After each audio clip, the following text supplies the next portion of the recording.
They laughed when she fell. Her family, her friends, even the man she loved, laughed, as if her pain were a performance meant for their amusement. She stood in the rain outside the glittering banquet hall, mascara bleeding like ink on a torn letter. Inside, her fiancé toasted another woman, her sister, and announced their engagement. Her father called her a stain on the family name. Her mother turned her face away, and when she tried to speak, no one listened. That night, she broke not loudly, but quietly, beautifully, like glass shattering in moonlight. Everyone thought she'd never rise again, but they were wrong, because sometimes a woman must burn to be reborn, and when she rose again, it was not as the discarded daughter they mocked, but as the wife of the man they feared most. Clara Lynn had lived her life like a dream painted in gold. The perfect daughter, the loving fiancée, the pride of the Lynn family. Her smile could melt storms, her grace could quiet a room. And at her side stood Ethan Zhao, her childhood sweetheart, the man she thought would build forever with her. Together, they were the fairy tale every magazine adored. Until the lights went out on her stage, it began quietly. Whispers in the boardroom, tension at family dinners. Her father's company was failing, the Lynn fortune crumbling like dust between greedy fingers. Ethan promised to stand by her. "I'll fix it," he said, brushing a strand of hair from her face. She believed him, she always did.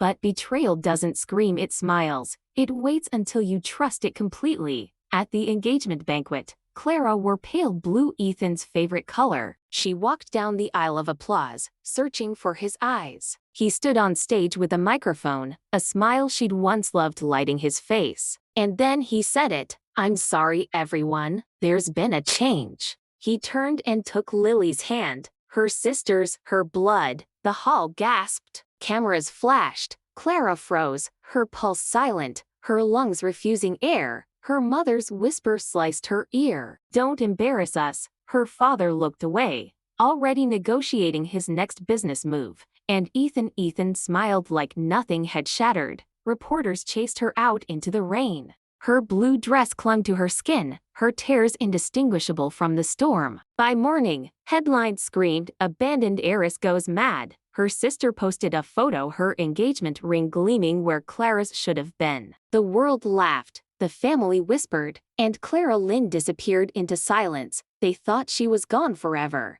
They thought she would never stand again. But the gods were listening. When Clara opened her eyes, the world smelled of spring rain. The same chandelier above her bed, the same silk sheets, the same morning light spilling through lace curtains. Her trembling hand reached for the phone on the nightstand. The date glowed on the screen, 1 year before her ruin. Her heart stopped, then thundered. She was back, alive, unbroken, unforgiving. Clara Lynn had been given what no one else ever received, a second chance. And this time, she would not waste it crying for mercy. She remembered everything: the banquet, the betrayal, the bridge, every sneer, every whisper, every blade disguised as love. Her heart, once soft, hardened into steel. She studied the world differently now. Her family's smiles looked rehearsed. Ethan's promises tasted of poison, and Lily's innocent laughter sounded like knives in disguise. So she played along,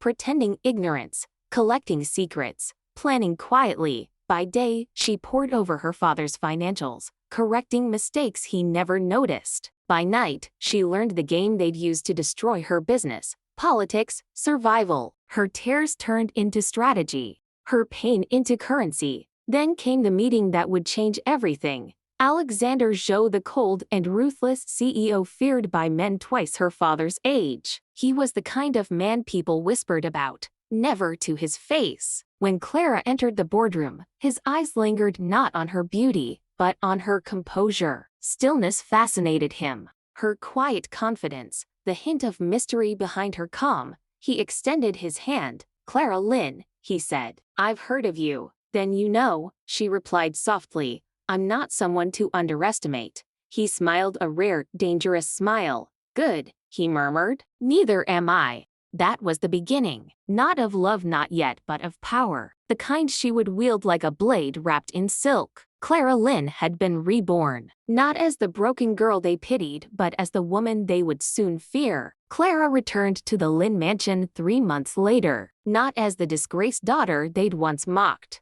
but as the poised investor representing Zhou Enterprises, the empire her family dreaded. The gatekeeper almost didn't recognize her. Gone was the fragile girl in soft blue. In her place stood a woman in ivory and steel, her eyes calm, her voice laced with quiet authority. Her father rose when she entered the room. Her mother's hand trembled on her teacup. Even Lily's painted smile flickered for the briefest moment. "I'm here on business," Clara said simply, sliding a folder across the table. The golden insignia of Zhou Enterprises gleamed beneath the chandelier's light. Every letter of her name shimmered like a mirror to their regret. Her father cleared his throat. "Clara, you work with him?" She smiled. "Mr. Zhou values loyalty. Something we both know is rare." The silence that followed was delicious.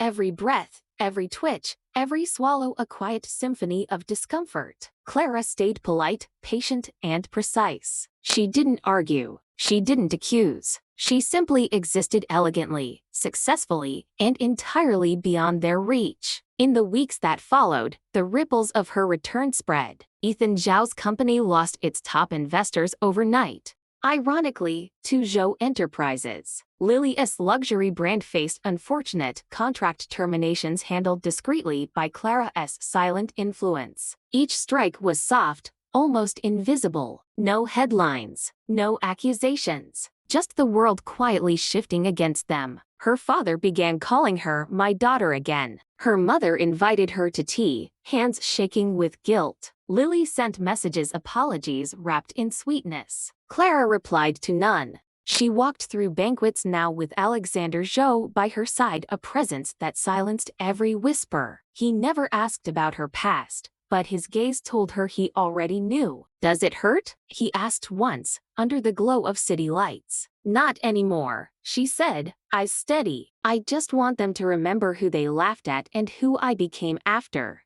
The night of the gala was drenched in gold and gossip. Every name that mattered was there. Every enemy who once watched her fall present, smiling, pretending not to tremble. Clara entered on Alexander Zhou's arm, the lights catching the diamond at her throat, his, not Ethan's. A symbol, a statement. The woman they mocked now stood beside the man their fathers feared. Ethan froze mid-sentence when he saw her. Lily's laughter died like a candle in wind. Her parents' smiles tightened, their polite masks splintering under the weight of her calm. The host announced the new partnership, Zhou Enterprises merging with Phoenix Corp, the Lin family's most bitter rival. A clean, elegant business move. A devastating personal one. Reporters surged. Flashbulbs flared, and Clara, poised, radiant, untouchable, smiled for the cameras. Later, Ethan found her on the terrace, desperation in his eyes. "Clara," he breathed, "I made a mistake. I never stopped loving you."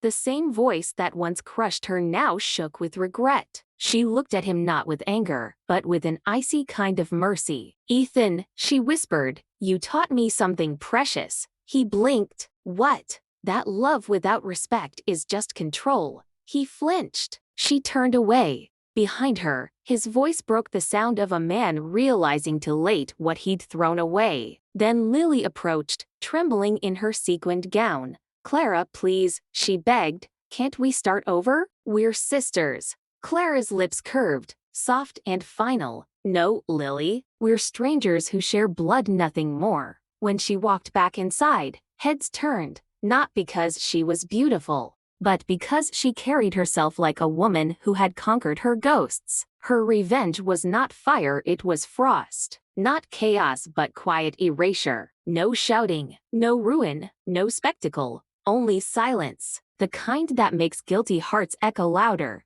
And as the night ended, the once broken girl left the ballroom with everything they'd stolen: dignity, power, and peace returned tenfold. Years passed like gentle tides, the noise faded. The laughter that once haunted her became nothing more than a memory lost to time. Clara Zhou now stood where pain could not reach her. Her name graced magazine covers not as scandal, but as strength. Investors admired her mind. Philanthropists praised her heart. and those who once betrayed her could only watch from afar, their apologies drowned beneath her silence. But beneath all the success, Clara found something deeper: stillness. She no longer needed to win to feel whole. Her revenge had never been about their suffering, it was about reclaiming herself. One spring evening, she visited the old bridge, the place where her first life had ended. The river murmured softly, carrying moonlight like silver secrets. She stood at the edge, the same spot where the wind once whispered, "Jump."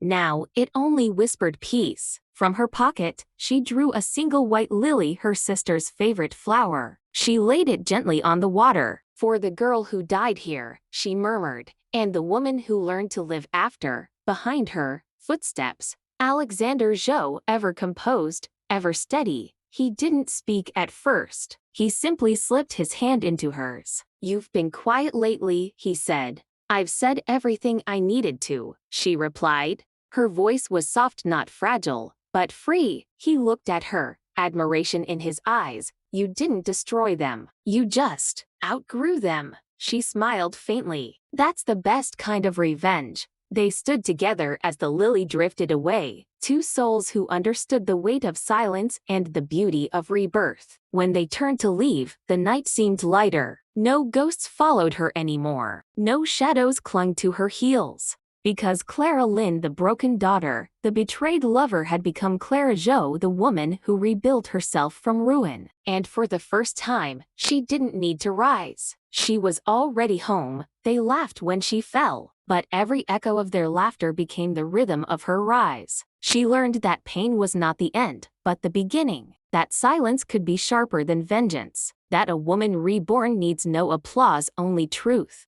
Now, when they whisper her name, they do so with awe, not scorn. Because she did not rise to be loved again, and in the ruins of their betrayal, Clara Lynn built her empire, and her crown was made of everything they once broke.